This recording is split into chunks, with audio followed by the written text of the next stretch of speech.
இந்த நிகழ்ச்சியை பார்த்துக் கொண்டிருக்கும் ஆன்மீக அன்பர்களே, உங்கள் அனைவருக்கும் பரமக்குடி ஜோதிடர் KGP அறிவழகனின் அன்பு கலந்த வணக்கத்தை தெரிவித்துக் கொள்கின்றேன். அயோத்தியிலே ராம ஜென்ம பூமியிலே கடந்த 22/1/2024 அன்று மதியம் சுமார் 12:29 மணி அளவிலே அந்த பிராண பிரதிஷ்டை நடைபெற்றது. அன்றைக்கு பஞ்சாங்க கணக்குப்படி அயோத்தியில அந்த குறிப்பிட்ட இடத்திலே சூரிய உதயம் சுமார் 7 மணிக்கு, அன்றைக்கு திங்கட்கிழமை, மிருகசீரிஷம் 2ஆம் பாதத்திலே நடைபெறுகிறது. எனவே ரிஷப ராசியாக வருகிறது. அந்த லக்ன வேலை மேஷ லக்ன வேலை. அன்றைக்கு தமிழ் தேதி தை மாசம் 8ஆம் தேதி, அதாவது இந்த சோபகிருது வருஷம், இப்ப நடக்கும் சோபகிருது வருஷம், வளர்பிறை துவாதசி திதி, பானவம் நாமகரணம், ஐத்திரம் யோகம், உத்தராயணம். ஜெனரலா நம்ம பார்க்கிற ஒரு ஜோதிட முறை இது. அப்புறம் இத அனலைஸ் பண்ணிக்கங்க. லக்னத்துல குரு இருந்தா என்ன, லக்னாதிபதி 9ல இருந்தா என்ன, 9 குடையவன் லக்னத்துல இருந்தா என்ன, அதே மாதிரி 4 குடையவன் 2ல இருந்தா என்ன, ராகு 12ல இருந்தா என்ன, 6ல கேது இருந்தா என்ன, இந்த ஒரு பாவத்துக்கும் அந்த கிரகங்கள் இருக்கிறது, எந்த பாவத்துக்குள்ள கிரகம் எந்த பாவத்தில் இருக்கு, இதெல்லாம் உங்களுக்கு தெரிஞ்ச விஷயம். இது நவாம்சத்துல நட்சத்திர பாதசாரங்களின் அடிப்படையிலே நவ அம்சம் போடப்படுகிறது. அதெல்லாம் இந்த கட்டம் தான் உருவாகும் பிறந்த ஒன்னாம் பெர்த் டீடைல்ஸை வச்சு. அதுக்கப்புறம் அது நவாம்சம்னு போடப்படுது. அதாவது இதை கிராஸ் செக் பண்ற மாதிரி. இப்போ அன்னைக்கு குழந்தை ராமர் இந்த பிராண பிரதிஷ்டை செய்த வேளையில், அந்த வேலையை நம்ம ஜோதிடத்துல எப்படி குறிக்கிறோம்? லக்ன வேலை அப்படின்னு சொல்றோம். இந்த லக்ன வேலை அப்படின்றது ரொம்ப முக்கியமானது. ஏன் அந்த வேலை? அது முகூர்த்தம். ஒரு புண்ணிய காரியம் செய்யறோம்னா அது முகூர்த்தம் ரொம்ப முக்கியம். நமது மாண்புமிகு பாரத பிரதமர் அவர்கள் என்னுடைய ஜாதகம் துலாம் லக்னம், விருச்சிக ராசி, இப்படிப்பட்ட ஒரு அமைப்பை கொண்ட ஜாதகம். ஃபர்ஸ்ட் பாயிண்ட் ஒரு பாயிண்ட் பிடிச்சுக்கோங்க. இந்த துலாம் லக்னத்திற்கு மேஷ லக்னம் எப்படி வருது? துலாம் லக்னத்திற்கு மேஷ லக்னம் சரியா 7ஆம் இடத்துல சமசப்தமா இருக்கும். அப்ப மேஷ லக்னத்திற்கு துலாம் லக்னம் ஒரு நட்பு வீடு, ஒரு வெற்றி புகழை கொடுக்கக்கூடிய வீடு, ஒன்றுக்கொன்று. அதே மாதிரி விருச்சிக ராசிக்கு ரிஷப ராசியும் அதுபோலவே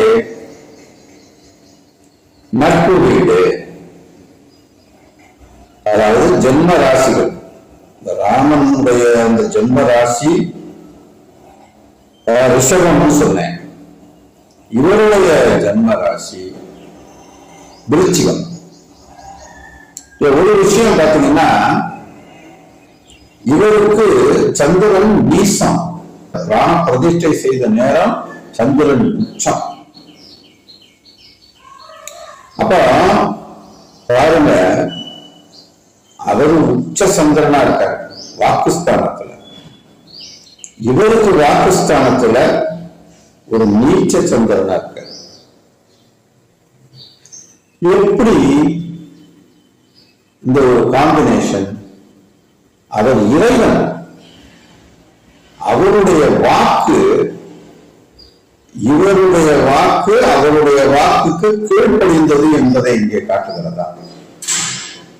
அப்படி டெடிகேட்டடா இறைவனுடைய அருளை அருள் வாக்கை பெற இவர் மிகவும் அப்படி பவித்திரமா உண்மையாவே வணங்கினாருன்றதுக்கு, உண்மையாவே டெடிகேட்டடா இருந்தாருன்றதுக்கு இது ஒரு உதாரணம். அப்ப எவ்வளவு ஒரு பவித்திரமான ஒரு நேரங்களை தேர்ந்தெடுத்திருக்காங்கன்னு பாருங்க. அடுத்தது நம்ம இந்த வின்சென்ட் யுத்தர சதாம்சம் படி இந்த லக்ன வேலை பிரதிஷ்டை டைம் மிகச் சரியாக வந்திருக்கிறதா என்று ஆழமாக பார்க்கலாம். லக்னம் 21 டிகிரி 30 மினிட்ஸ் 0 செகண்ட்ஸ்ல விழுகுது. லக்னம்னா என்ன? ஒரு ஆத்மா, இந்த இறைவன் பரமாத்மாவினுடைய அந்த ஜீவன். அது ஆண் ராசி, மேஷ லக்னம். மேஷம்னா ஆண் ராசி. இப்போ ஆண் ராசியில நான் என்னோட சொன்ன அந்த வின்சென்ட் யுத்தர அந்த சதாம்சம், அந்த முறைப்படி, கலியுக ஜோதிட பலன் காணும் முறைப்படி 1 முதல் 120 பாகங்களுக்கு அப்படியே வருஷப்படி ஆண் ராசியா இருந்தா 1வது பாகத்துல ஒரு பலன் சொல்லி இருந்ததுன்னா அந்த பலனை அப்படியே சப்ஸ்டியூட் பண்ணி ப்ரெடிக்ட் பண்ணணும். 21 டிகிரி 30 மினிட்ஸ் 0 செகண்ட்ஸ்ல அது 86வது பாகமாக விடுகிறது. அது ஆண் ராசியாக இருப்பதால், மேஷம் என்பது ஆண் ராசி எல்லாருக்கும் தெரியும். அதுக்கான பலன் அம்ச பலனாக சொல்லப்பட்ட ஒரு அந்த பேர் துவாசட்ராம்சம் அப்படின்ற ஒரு அம்சத்தை குறிச்சிருக்கேன். இந்த துவாசட்ராம்சம் அப்படின்னு சொல்றது படைப்பாற்றலை, இது படைப்பாற்றலை குறிக்கக்கூடிய ஒரு அம்சம். இந்த அம்சம் படைப்பாற்றலை குறிக்கக்கூடியது. அதாவது இந்த 21 டிகிரி 30 மினிட்ஸ் 0 செகண்ட்ஸ் என்ற இந்த 86வது பாகம் துவாசட்ராம்சம் எனப்படும் ஒரு படைப்பாற்றலை குறிக்கும். அப்ப அந்த லக்ன வேலையில ஒரு அம்சம் படைப்பாற்றலை குறிக்கக்கூடிய ஒரு அம்சமாகத்தான் இருக்கும். எனவே இந்த ஒரு அமைப்பை மட்டும் நீங்க வச்சு பாத்தீங்கன்னா, எழுந்தருள பள்ளிய நேரத்தில் எழுந்தருளி இருப்பவர் பகவானே, ஆற்றலே. சரிங்க, படைப்பாற்றல்னு வந்திருக்கு அப்படின்னா அது பிரம்மாவைத்தான குறிக்கும். அவரா உலகத்தை இறைவனையே படைச்சவர் அவரா? இறைவன் தான் சுயம்பு. அவருடைய துப்புள் கொடியில இருந்து வந்தவர் தான் படைப்பு ஆற்றல். ஆக படைப்பு ஆற்றலை படைத்த இறைவனை குறிக்கும். ஆக முழுமுதற் கடவுளான விஷ்ணுவை குறிக்கும், பெருமாளை குறிக்கும், ஸ்ரீராமனை குறிக்கும். அவர் பிறந்த லௌகீக உலகத்தை குறிக்கும். அந்த 86வது பாகம், அதாவது லக்னம் என்றால் என்ன? ஆத்மாவை குறிப்பது, உயிரை குறிப்பது, ஜீவனை குறிப்பது. சரி, 7 டிகிரி 32 மினிட்ஸ் 24 செகண்ட்ஸ்ல சூரியன் விழுந்திருக்கு. மகர ராசி பெண் ராசின்றது நமக்கு ஏற்கனவே தெரியும். நமக்கு இது பெண் ராசியா வர்றதுனால ரிவர்ஸ்ல வரணும்ன்றது இப்ப நான் சொன்னேன். அப்படி வரும்போது இது 90வது பாகம் வருது. இந்த 90வது அம்சம் என்ன சொல்லுது? ருஷ அம்சம். ருஷ என்றால் கருப்பாக. மாதிரி கருப்பா இருக்குன்னா அப்பனா அவர் கடவுள் தான், கண்ணனை தான் குறிக்கும், அல்லது பெருமாளை தான் குறிக்கும், அல்லது ராமனை தான் குறிக்கும். சூரியனுடைய அம்சமும் இன்னைக்கு இறைவன் இருக்கிறார் என்பதை சுட்டி காட்டுகிறது. அடுத்தது சந்திரனுடைய அம்சம் அன்னைக்கு என்னன்னு பாத்தீங்கன்னா அதுவும் பெண் ராசியில தான் விடுது. ஏன்னா அது ரிஷப ராசியா வருது. அது 27 டிகிரி 52 மினிட்ஸ் 48 செகண்ட்ல வருது. அது 9வது பாகத்துல வருது.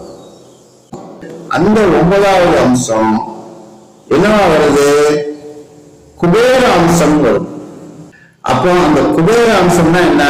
குபேர அம்சம் அப்படின்னாலே குபேரனை போன்ற செல்வ செழிப்பை உடையவர். சரி, அடுத்தது செவ்வாய் 19 டிகிரி 3 மினிட்ஸ் 26 செகண்ட்ல வருது.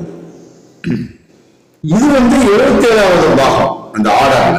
இந்த செவ்வாய் இருக்கிற ராசி ஆண் ராசியா தனுசு ராசியில வருது. அப்ப இந்த ஆண் ராசிக்கு அப்படியே 77வது பாகத்தோட பலன் தான் எடுத்துக்கணும்.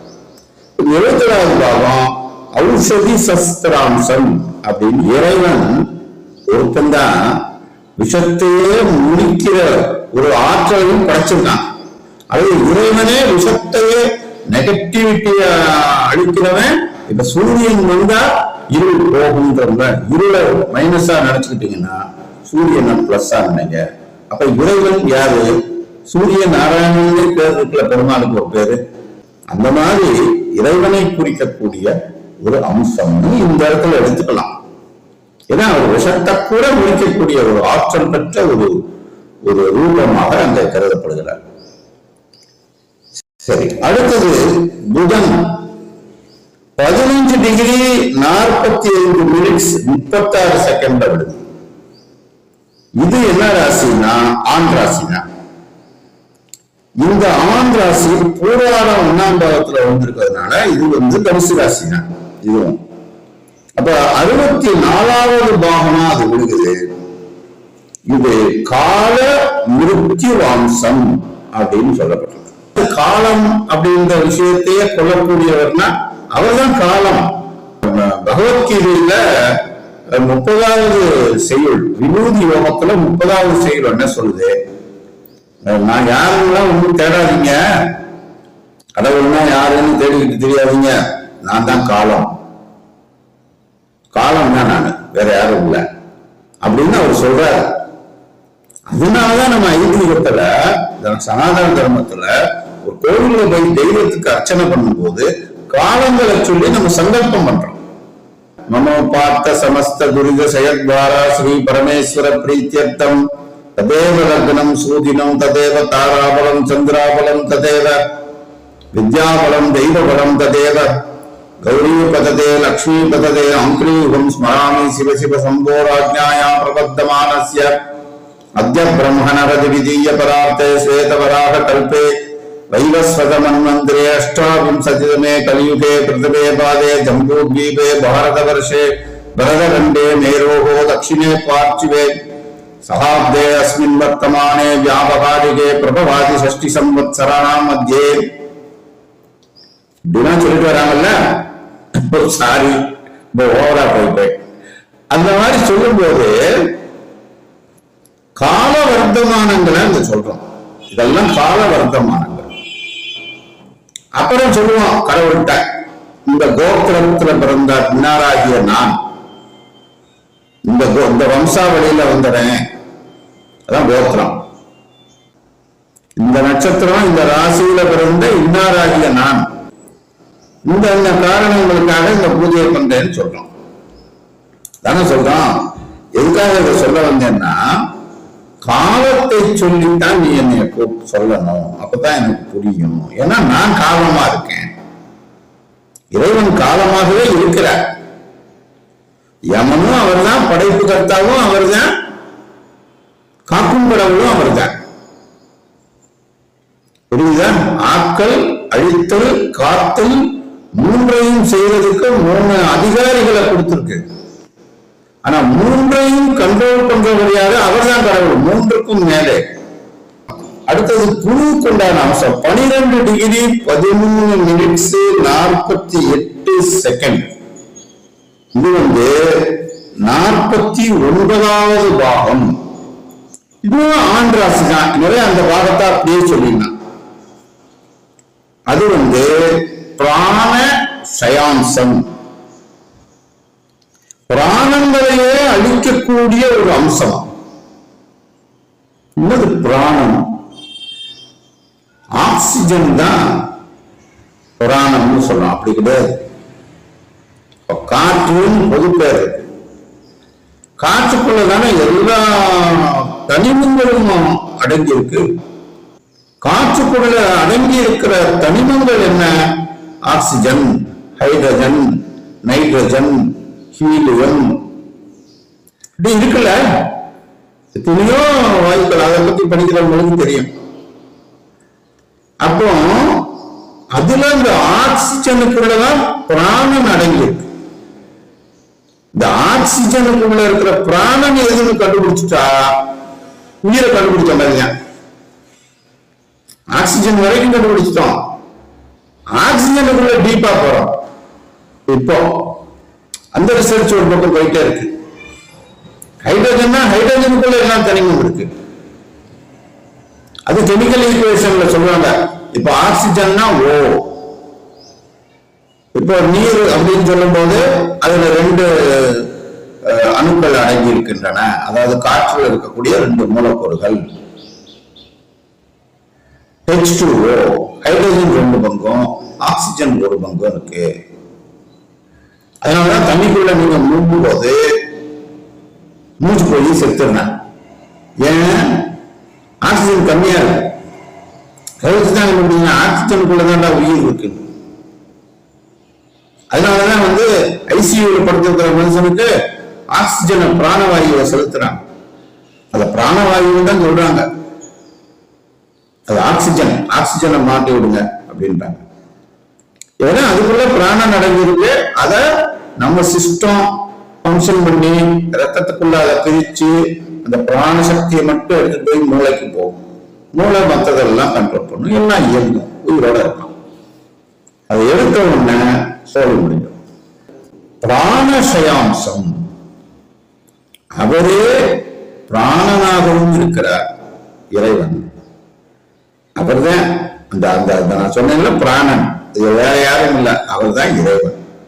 அதை கண்டுபிடிச்சா நீ கடவுளை கண்டுபிடிச்ச மாதிரி தான். பிரதிஷ்டை அன்னைக்கு சுக்கிரன் எந்த நட்சத்திர பாதசாரத்துல இருக்காருன்னு பார்த்தோம்னா மூல நட்சத்திரம் 2ஆம் பாதத்தில் இருக்காரு.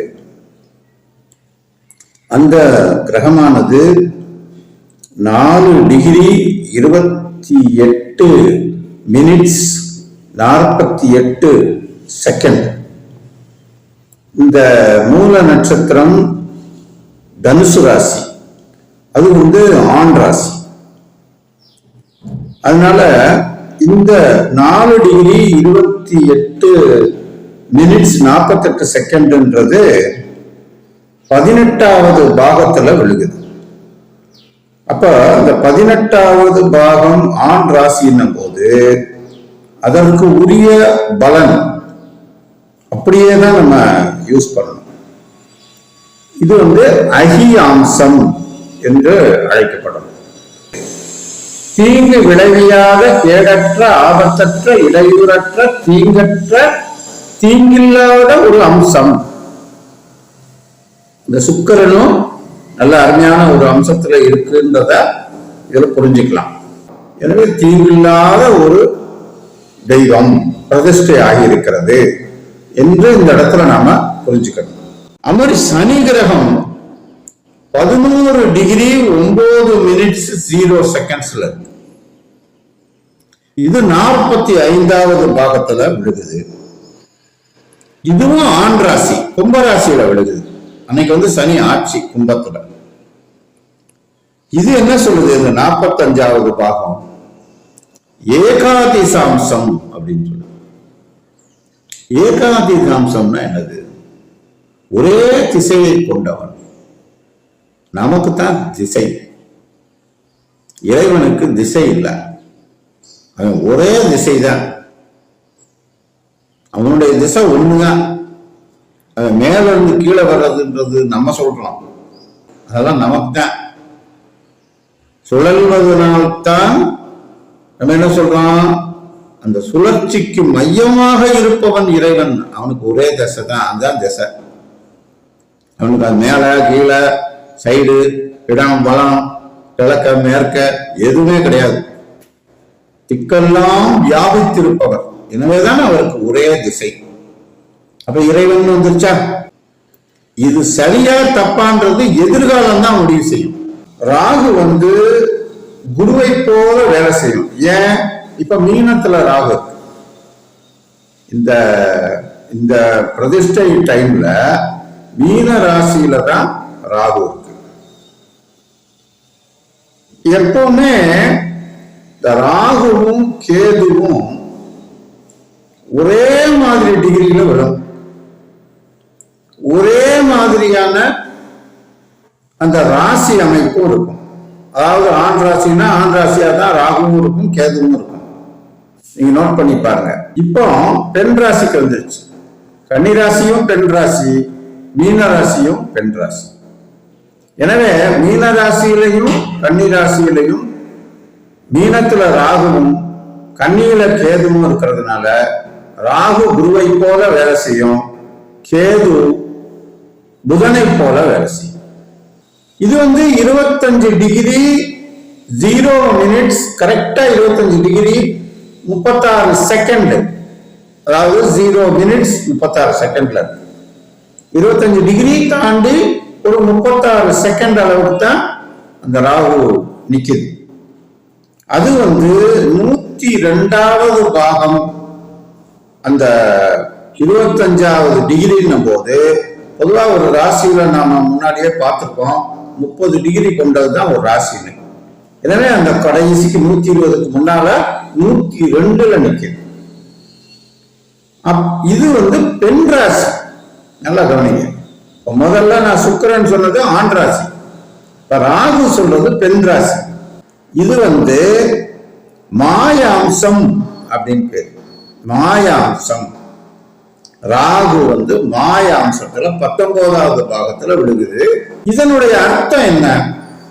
இந்த ராகுவுக்கான அந்த மாயாம்சம்னு விழுந்திருக்கு இல்லையா, இதனுடைய அந்த விளக்கம் என்னன்னா, தமிழ் விளக்கம், பொய் தோற்றங்களால் ஏமாற்றுகிற, மருட்சி தருகிற, ஏமாற்றுகிற மாயையான ஒரு அம்சம். நல்லா கவனிங்க. அவர் ஒரு மாயோன்னு தான் சொல்லப்படுறார். பெருமாள் மாயோன். யாரு? பெருமாள். இந்த இடத்துல பெருமாள்ன்றதுக்கு ஒரு சரியான உதாரணமாக இந்த அம்சம் இருந்திருக்கா இல்லையா? மாயையான அம்சம்னா என்ன? மாயோன். அப்போ அந்த பலனை இந்த இடத்துல ராகுவுக்கு அது குருவோட வேலையை செய்யும், தெய்வத்தோட வேலையை. குரு யாரு? பெருமாள் தான். புதனுடைய இன்ஃபுளுயன்ஸ். இது நட்சத்திர பாதசாரம் யாரு? ரேவதி நட்சத்திரம். அப்ப புதனுக்குரிய கடவுளையும் யாரா சொல்லுவாங்க? பெருமாள் தான் சொல்லுவாங்க. கவனிச்சுட்டீங்களா? கேது அங்குசம், சனி உபாங்குசம். இவர் மாயாம்சம். 100% தெய்வம் தான். அவருடைய புகழும் வரலாறும் நீடித்து நிலைக்கும். ஏன்னா அவர் ஜாதகம் அப்படி. அவர் இந்த விஷயத்தை செய்தது மிகச்சரியே. இந்த பிரதிஷ்டை செய்த நேரம் மிகச்சரியே என்பதற்காகத்தான் இந்த உதாரணங்களை சொன்னேன். உங்கள் அன்பு ஜோதிடர் KGP அறிவழகன். நன்றி, வணக்கம்.